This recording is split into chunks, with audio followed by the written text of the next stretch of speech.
복음 성가 중에 이런 곡이 있지요. 똑바로 보고 싶어요. 똑바로 보고 싶어요, 주님. 온전한 눈짓으로. 똑바로 보고 싶어요, 주님. 곁눈질 하긴 싫어요. 똑바로 보고 싶어요, 주님. 온전한 몸짓으로. 똑바로 걷고 싶어요, 주님. 기우뚱 하긴 싫어요. 무슨 일이 있었는지는 모르겠지만 이 노래의 화자는 지금 똑바로 되어 있는 상태는 아닌 것 같습니다. 무언가 문제가 있지만 이 마음만은 똑바른 상태를 유지하며 주님 앞에서 부끄럽지 않은 삶을 살고 싶어 하는 것 같습니다. 그리고 똑바로 보고 싶다고 말합니다. 우리도 그렇지 않습니까? 똑바로 살지 못하는 나 자신을 바라보며 그래도 하나님 앞에서 온전하게 살기를 바라는 간절함이 저와 여러분들에게는 분명히 있습니다. 그리고 저와 여러분 인생사에서 일어나는 수많은 일을, 그리고 그 일들의 의미를 똑바로 보고 똑바로 해석하기를 원하실 거라고 생각합니다.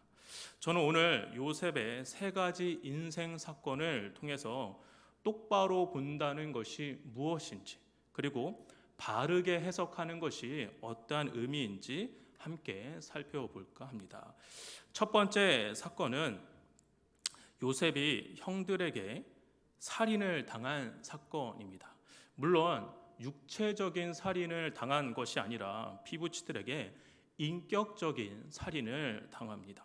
왜 형들은 요셉에게 못된 짓을 했을까요? 창세기 37장 2절을 보실까요? 같이 한번 읽어보도록 하겠습니다. 시작. 야곱의 족보는 이러하니라. 요셉이 17세의 소년으로서 그의 형들과 함께 양을 칠 때에 그의 아버지의 아들들 비라와 실바의 아들들과 더불어 함께 있었더니 그가 그들의 잘못을 아버지에게 말하더라. 형들 입장에서 요셉은 고자질쟁이였습니다. 당연히 형들이 좋아할 리 없었겠죠. 요셉을 싫어했을 것입니다. 그렇다고 고자질을 했다라는 이유 하나만으로 동생을 죽인다는 것은 너무 과한 해석입니다. 얄밉게 볼 수는 있으나 그것 때문에 죽이겠다고 마음까지 품은 것은 아닐 것 같습니다. 진짜 문제는 그 다음 절에 있습니다. 다음 절 3절입니다. 같이 한번 읽어보실까요? 시작. 요셉은 노년에 얻은 아들이므로 이스라엘이 여러 아들들보다 그를 더 사랑하므로 그를 위하여 채색옷을 지었더니 노년에 얻었기에, 그리고 특히 그가 사랑하는 라헬의 아들이기에 야곱은 요셉을 편애했습니다. 그래서 왕족이나 입을 수 있는 채색옷을 주어 야곱은 요셉을 후계자로 삼고자 티를 냈던 것이죠. 제가 학교에서 근무했을 때의 일입니다. 한 반에 담임을 맡으면 걱정이 많이 됩니다. 내 자식들은 아니지만 학교에서는 담임이 부모이기에 무거운 책임감을 느낄 수밖에 없었습니다. 그런데 아이들 한 명 한 명 경험하게 되면 그 중에서 이상하게 마음이 더 가는 아이가 생기게 됩니다. 대부분 말 잘 듣고 성실한 아이가 그렇죠. 제 경험상 한 반에 한 두세 명은 꼭 있었던 것 같아요. 그래서 더 아끼는 마음, 더 잘해주고 싶은 마음이 생길 수밖에 없습니다. 그런데 저는 딱 거기까지만 했어요. 이 감정을 맡기란 사실은 쉽지가 않은데 공개적으로 그리고 의식적으로 표현하려고 하지 않았습니다. 왜냐하면 아이들이 모를 것 같지만 조금이라도 티를 내면 이 아이들이 기가 막히게 알아챕니다. 그리고 왜 쟤만 좋아하세요? 이렇게 바로 공격이 들어옵니다. 특히 제가 남녀 차별하는 게 아닙니다. 남자 아이들보다 여자 아이들이 조금 더 심한 것 같은데 선생님이 누구를 편애한다고 생각하면 그 아이를 시기 질투하고 더 나아가 왕따까지 시킬 수 있습니다. 이렇게 내가 낳은 자식들도 아닌데 그 그룹 안에서 편애가 이루어지면 시기 질투가 일어나는데, 하물며 친자식 중에서 한 자식만 특별히 편애한다면 아주 큰 문제가 일어날 것입니다. 그 편애가 그 사람을 높여주고 세워주는 것 같지만 사실은 당사자에게도, 그리고 그 주변 사람들에게도 심각한 감정적 질병의 빌미를 제공할 수가 있습니다. 그래서 굉장히 조심하고 주의해야 하는데, 야곱은 사랑의 감정을 제대로 제어하지 못하고 자기 집안에 편애라는 심리적 폭탄을 투하한 것입니다. 4절 한번 보실까요? 같이 한번 읽어보도록 하겠습니다. 시작. 형들이 아버지가 형들보다 그를 더 사랑함을 보고 그를 미워하여 그에게 편안하게 말할 수 없더라. 형들이 요셉에게 편안하게 말할 수 없을 정도로 거리감을 느꼈다고 한다면 요셉도 그것을 모를 리가 없습니다. 그렇다면 요셉은 더욱더 자신의 언행에 주의해야 했을 것입니다. 하지만 요셉은 안타깝게도 형제들을 전혀 배려하지 않는 모습을 보이며 형들과 관련된 꿈 이야기를 거리낌 없이 이야기합니다. 그림을 보시면 가운데 있는 키 작은 아이가 요셉입니다. 근데 무언가를 이렇게 이야기하고 있는 것 같아요. 자기가 꿈 이야기를 하는 것이겠죠. 꿈의 내용을 이 그림의 작가가 이 요셉의 좌우 상단 머리 위에 원형 안에 그려 놓았습니다. 우상단 그림에 여러 개의 곡식단이 하나의 곡식단에게 절하는 모습이 보입니다. 인사를 받는 곡식단이 바로 요셉이고, 고개를 숙여 인사하는 곡식단이 형들이겠죠. 반대편 좌상단 그림에는 해달별이 요셉 주위를 둘러싸고 절하고 있는 모습입니다. 마찬가지로 요셉에게 형들이 절한다는 의미입니다. 요셉의 꿈 이야기를 듣고 형들은 과연 무슨 생각을 했을까요? 그림의 왼쪽에 있는 형들이 이렇게 말하는 것 같아요. 성경에는 없는 이야기입니다. 그냥 제가 이 그림을 보고 느낀 거예요. 야, 얘 지금 뭐라고 하는 거야? 오른쪽에 있는 형들은 불만 가득한 느낌으로 짝다리를 짚고 서 있습니다. 요셉 바로 오른쪽의 형은 지팡이를 거꾸로 들고 있는 것 같은데 금방이라도 내려칠 것만 같은 마음을 갖고 있는 것 같습니다. 이렇게 요셉의 형들은 요셉의 꿈 이야기를 듣고 불편한 마음, 싫어하는 마음, 시기하는 마음이 그득해 보입니다. 그러던 어느 날 아버지가 요셉에게 형들이 양떼를 잘 돌보고 있는지 확인하고 돌아오라고 시킵니다. 이에 요셉은 형들에게 갑니다. 이때 요셉을 시기한 형들이 창세기 37장 18절에 요셉을 죽이려고 합니다. 하지만 장남인 르우벤은 요셉을 죽이지는 말자고 합니다. 대신 그를 구덩이에 던져 넣자고 이야기합니다. 왜냐하면 르우벤은 요셉을 살리고자 하는 마음이 있었기 때문입니다. 그런데 르우벤이 자리를 비운 사이 마침 미디안 상인들이 지나가다가 나머지 형제들이 요셉을 미디안 상인들에게 팔아 넘깁니다. 그림을 보시면 가운데 속옷만 입고 있는 요셉이 미디안 상인 손에 이끌려 가고 있는 요셉입니다. 근데 보시면 요셉이 옷을 벗고 있지요. 왜 요셉이 옷이 벗겨져 있을까요? 그가 입고 있었던 채색 옷은 어디에 있는 것일까요? 맨 왼쪽을 보시면 형들이 이 순염소를 죽이고 요셉의 채색 옷에 피를 묻히고 있는 장면이 그려져 있습니다. 요셉이 짐승에게 화를 당했다고 위장하기 위해 지금 피를 묻히고 있는 것이죠. 한편 요셉을 살리고자 했던 르우벤은 이 좌상단에 보면 양들을 치고 있는 듯한 모습이 보입니다. 이렇게 요셉은 형들에게 인격적인 살인을 당하게 되고 미디안 상인들에게 팔려 나가게 됩니다. 이 사건을 통해서 요셉의 인생은 형들에 의해서 무참히 살해되고 짓밟힘을 당합니다. 이 얼마나 기가 막힌 일입니까? 두 번째 요셉의 인생 사건은 너무나도 억울한 일을 당한 일입니다. 요셉이 애굽으로 팔려가고 바로의 신하 친위대장 보디발의 노예가 됩니다. 하지만 보디발의 눈에 이 노예를 통해 하나님이 함께하고 계시고 형통하게 하심을 보게 됩니다. 그리하여 요셉을 자기 집에 가정총무로 삼고 모든 것을 위탁합니다.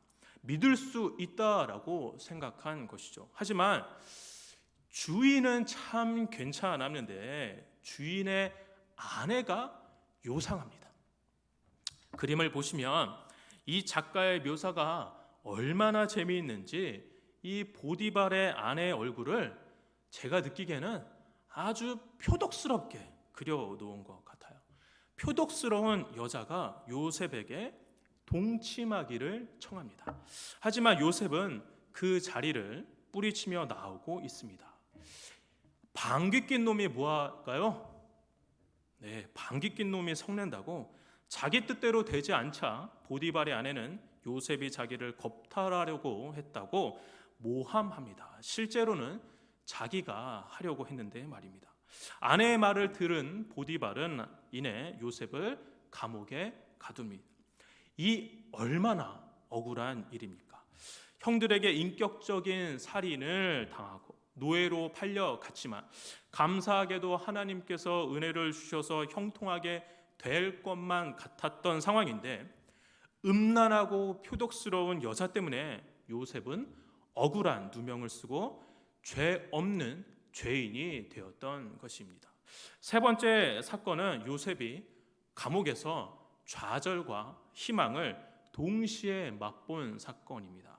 지난날 야곱의 후계자에서 노예에서 옥중 죄수로 살았지만 하나님께서 또한 요셉과 함께 해주셔서 간수장이 옥중 죄수를 다 요셉의 손에 맡깁니다. 그러던 어느 날 애굽 왕의 측근인 술 맡은 관원장과 떡 굽는 관원장이 요셉에 있는 감옥에 투옥이 됩니다. 어느 날 그 둘이 각기 다른 꿈을 꿨는데 꿈자리가 뒤숭숭합니다. 그림을 보시면 맨 왼쪽에 다리를 꼬고 자신감 있게 무언가를 설명하고 있는 사람이 바로 요셉이고 요셉 앞에 힘없이 앉아 있는 이가 바로 떡 굽는 관원장입니다. 요셉이 떡 굽는 관원장에게 꿈 해몽을 해주었는데 한마디로 3일 후에 죽을 것이다 라고 해몽해 주었기 때문에 풀이 죽어 있습니다. 맨 오른쪽에 술 맡은 관원장이 보입니다. 요셉은 술 맡은 관원장의 꿈을 해몽하기를 그가 곧 복직될 것이다 라고 해석해 주었기 때문에 힘이 있어 보입니다.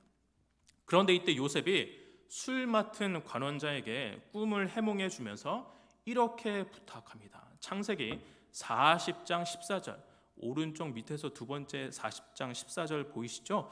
한번 다 같이 한번 읽어보도록 하겠습니다. 시작.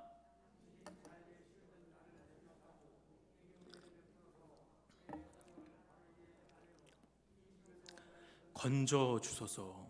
지금 요셉이 뭐 하고 있습니까? 요셉이 사정하고 있습니다. 내 꿈 해몽대로 되어서 당신이 나가게 되면 나 좀 풀어달라라고 간곡히 부탁하고 있는 것이죠. 그런데 진짜 요셉의 말대로 술 맡은 관원장은 복직이 되었고 떡 굽는 관원장은 목숨을 잃었습니다. 이제 요셉이 감옥에 나갈 수 있는 빅 찬스가 생긴 것이죠. 술 맡은 관원장이 자기를 기억해 주기만 한다면 이 억울한 감옥 생활에서 벗어날 수 있게 된 것입니다. 하지만 성경은 기가 막힌 이야기를 합니다. 23절입니다. 23절도 한번 보시죠. 23절 한번 다 같이 한번 읽어보도록 하겠습니다. 시작. 술 맡은 관원장이 요셉을 기억하지 못하고 그를 잊었더라. 관원장이 그냥 잊은 것이 아닙니다. 이 표현이 재밌습니다. 성경은 기억하지 못하고 그를 잊었더라. 즉 요셉을 철저하게 잊고 있었다라는 것을 강조하는 표현을 하고 있는 것입니다. 요셉이 하루 이틀 사흘 밤낮을 희망을 품고 기다렸지만 깜깜무소식에 얼마나 절망감이 컸겠습니까? 지금 요셉이 나이가 28살로 애굽으로 노예가 되어 팔려온 이후 벌써 11년이나 긴 세월이 흘러 이제 자유의 몸이 될 수 있는 절호의 찬스를 맞이하였는데 그 희망이 엄청난 좌절과 절망으로 다가온 것 아니겠습니까? 이렇게 요셉에게 이제 희망은 없어 보이는데 그로부터 2년 후에 요셉이 30살이 되었을 때 놀라운 일이 발생합니다. 창세기 41장에서 바로가 꿈을 꾸게 됩니다. 이상한 꿈을 꿉니다만 그것을 해석해 줄 아는 신하가 없습니다. 그런데 바로 그때 2년 만에 술 맡은 관원장에게 번뜩이는 일이 떠오릅니다. 바로 자기가 감옥에 있을 때 자기 꿈을 해몽해 준 요셉이라는 자가 있는데 그가 정확하게 자신의 꿈을 해석해 줬다고 바로에게 보고한 것이죠. 이에 바로는 지체 없이 요셉을 불러들입니다. 그림을 보시면 누가 누구인지 잘 아시겠죠? 왼쪽에 다리를 꼬고 심각하게 듣고 있는 사람이 바로 바로이고 이 그림 가운데 자신감 있게 팔을 들어 올려 설명하고 있는 이가 바로 요셉입니다. 요셉이 바로의 꿈을 이렇게 해석해냅니다. 애굽이 7년 동안 풍년이 들 것이며 이 풍년이 끝나면 7년의 혹독한 기근이 임할 것이다 라고 말입니다. 그리고 요셉은 해몽만 하지 않고 정책적 제안을 합니다. 창세기 41장 33절에서 36절을 보시면 명철하고 지혜 있는 자를 택하고 흉년에 대비하여 미리 곡식을 저장하라고 제안을 합니다.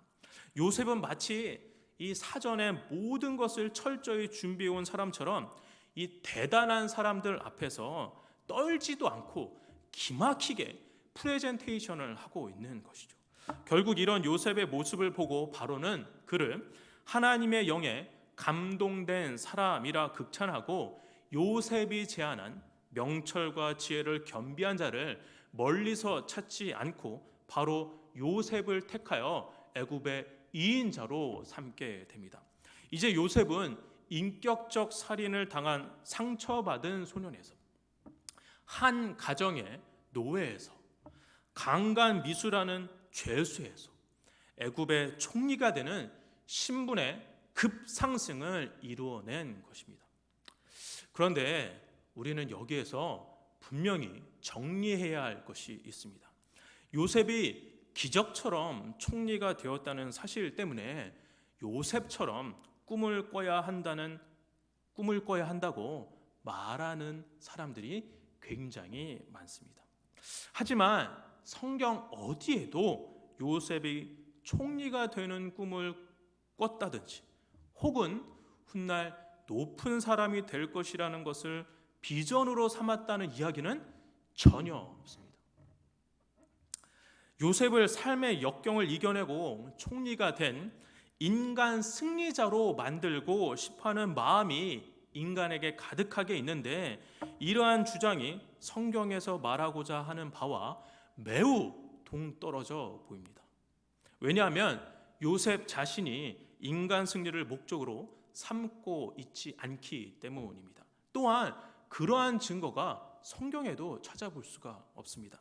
대신 요셉은 자신의 인생을 이렇게 생각하고 해석하였습니다. 우리는 요셉이 자신의 인생을 해석한 내용에 대해 집중하며 주목해야만 합니다. 오늘 본문의 말씀이 그것입니다. 창세기 45장 7절과 8절입니다. 다 같이 한번 읽어보도록 하겠습니다. 시작. 하나님이 큰 구원으로 당신들의 생명을 보존하고 당신들의 후손을 세상에 두시려고 나를 당신들보다 먼저 보내셨나니 그런즉 나를 이리로 보낸 이는 당신들이 아니요 하나님이시라. 하나님이 나를 바로에게 아버지로 삼으시고 그 온 집의 주로 삼으시며 애굽 온 땅의 통치자로 삼으셨나이다. 자기들이 팔아버린 동생 요셉을 보고 벌벌 떨고 있을 형들 앞에서 총리 요셉이 했던 이야기입니다. 형들이 나를 팔아 넘긴 것이 아니라 하나님이 구원하시기 위해 나를 애굽으로 미리 보낸 것으로 해석한 것입니다.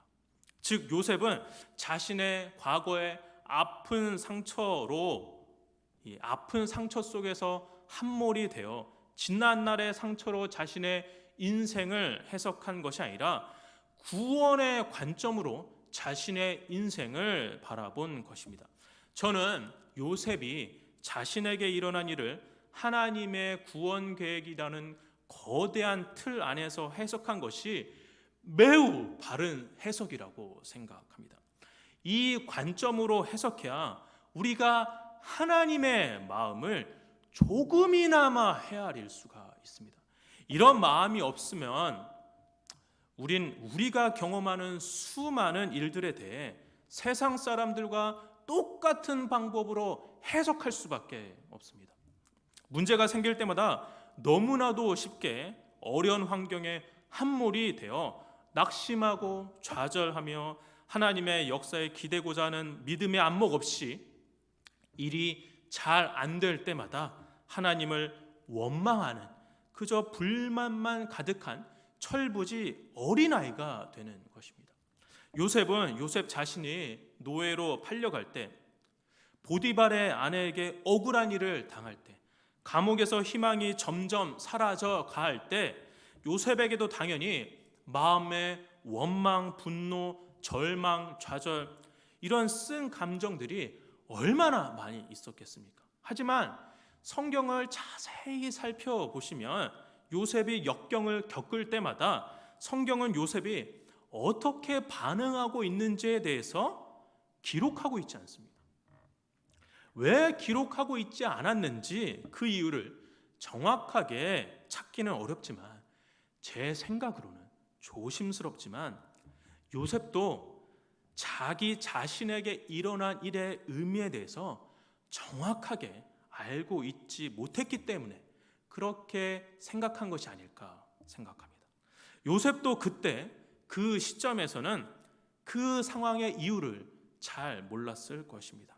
하나님의 크신 계획을 어찌 인간이 다 알 수 있겠습니까? 그러나 성경을 잘 보시면 요셉은 몰랐겠지만 그의 인생 곳곳에 하나님께서 함께 하셨다라고 구석구석 기록되어 있습니다. 즉 하나님은 요셉의 어려움을 외면하지 않으시고 요셉이 구덩이에 빠져 있을 때에도, 요셉이 팔려갈 때에도, 요셉의 보디발 아내에게 억울한 일을 당했을 때에도, 요셉이 감옥에서 희망과 절망을 동시에 겪을 때에도 언제 어디서나 하나님께서 늘 함께하고 계셨다라는 사실을 알 수 있습니다. 이 얼마나 은혜가 되는 해석입니까? 우리의 삶도 마찬가지입니다. 저와 여러분의 삶 속에서 때론 비도 맞고 때론 폭풍우도 만나며 거센 풍랑에 휘청이면서 나에게 왜 이런 일이 일어나는지 이해할 수 없는 일들이 참 많이 일어나지만 우린 그때 그 일을 정확하게 이해하지 못합니다. 다만 시간이 지나고 살아온 날들을 이렇게 뒤돌아 보았을 때 비로소 하나님이 그때 나와 함께 계셨구나. 그때 하나님께서 나를 지켜주고 계셨구나. 하나님이 그때 나를 인도하고 계셨구나. 내가 혼자가 아니었구나 하고 그때야 비로소 고백하게 되는 것이죠. 그렇기 때문에 우리는 지금 나에게 일어난 일을 바라보시며 해석하실 때 조금 더 큰 눈으로 바라보시기를 바랍니다.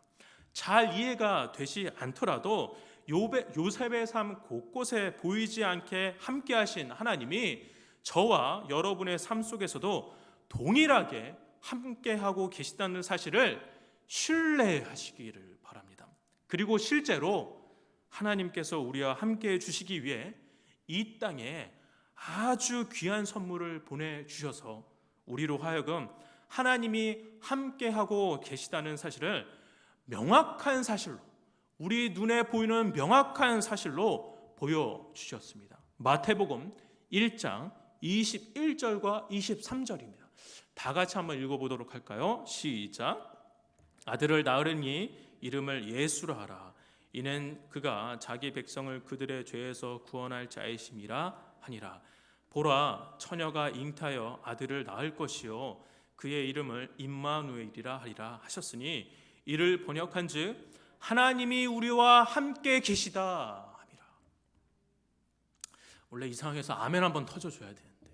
네, 아멘입니다. 이거 진짜 이거를 읽으시고 마음이 확 오셔야 돼요. 이거를 읽으시고 그러네 그러시면 안 돼요. 하나님이 저와 여러분과 함께 계시다?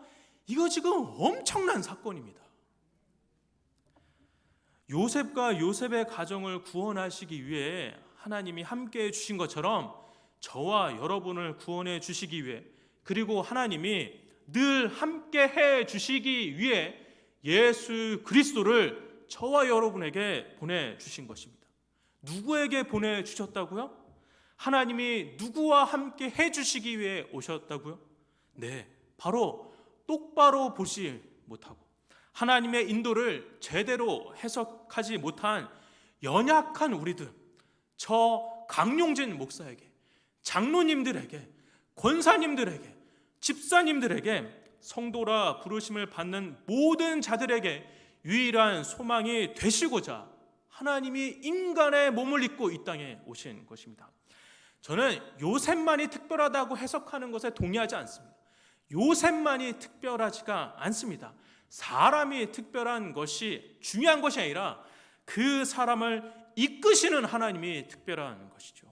하나님께서 장차 거대한 구원의 역사를 이루시기 위해 한 사람 요셉을 택하시고 이끄신 것처럼 하나님은 이 세상의 많은 사람들 중에 저와 여러분을 택하셔서 구원에 이르실 수 있도록 죄의 문제를 해결해 주시고 늘 우리와 함께 하시기 위해 자기의 목숨까지도 아끼지 않고 버리신 분이기에 그분의 사랑은 편애하지 않는 사랑이며 이 세상 그 무엇보다 우리를 귀하게 여기는 깊이 있는 사랑이라고 말할 수 있습니다. 그렇기 때문에 요셉이 구원 역사의 한 축을 감당했던 것처럼 저와 여러분들도 예수 그리스도를 믿음으로 말미암아 하나님이 이루어 가시는 구원 역사 안에 들어와 선택받은 백성으로서 은혜의 특권을 소유하고 있다는 사실을 절대 잊지 마십시오. 따라서 우리는 이제 우리가 보는 일들에 대해서 바르게 해석하는 훈련을 해야 합니다. 지금 저와 여러분 그리고 우리 주위에 일어나는 모든 일들의 의미를 우리가 다 세세하게 이해하고 알지는 못하나 그리스도께서 우리를 결국에는 구원에 이르도록 하시기 위해 저와 여러분들을 보존하고 계시다라는 사실을 잊지 않고 해석하시기를 바랍니다. 이것이 조금 생소한 표현인데요. 이것을 뭐라고 하냐면요, 성도의 견인이라고 이야기합니다. 한번 같이 따라해 보실까요? 성도의 견인, 성도의 견인이라고 말을 합니다. 하나님께서 성도들을 보존하시고 끝까지 붙드신다라는 의미입니다. 하나님은 중간에 포기하실 수 있는 분이 아니라 우리를 구원에 이르도록 붙드시고 그렇게 보호하시고 보존하시는 것이 저와 여러분들이 믿고 있는 하나님입니다. 이렇게 일하시는 분이 바로 저와 여러분의 하나님이기 때문에 저와 여러분들의 삶 속에서 도저히 이해가 안 되는 삶의 고난이 닥쳐올 때 하나님께서 우리를 끝까지 붙드시고 계시며 보존하신다는 사실을 신뢰하며 우리와 함께 하시는 그리스도를 믿음의 눈으로 더욱 굳세게 바라보시기를 바랍니다. 그렇게 믿음의 눈으로 그리스도를 신뢰하고 함께 하심을 든든히 붙잡고 나아가시면서 그리스도의 승리가 나의 승리가 되는 것을 믿으시고 그리스도의 영광이 나의 영광이 된다는 사실을 이 땅에서 삶으로 증거하며 살아가시는 성문교회의 귀한 성도님들 되시기를 주의 이름으로 축원합니다.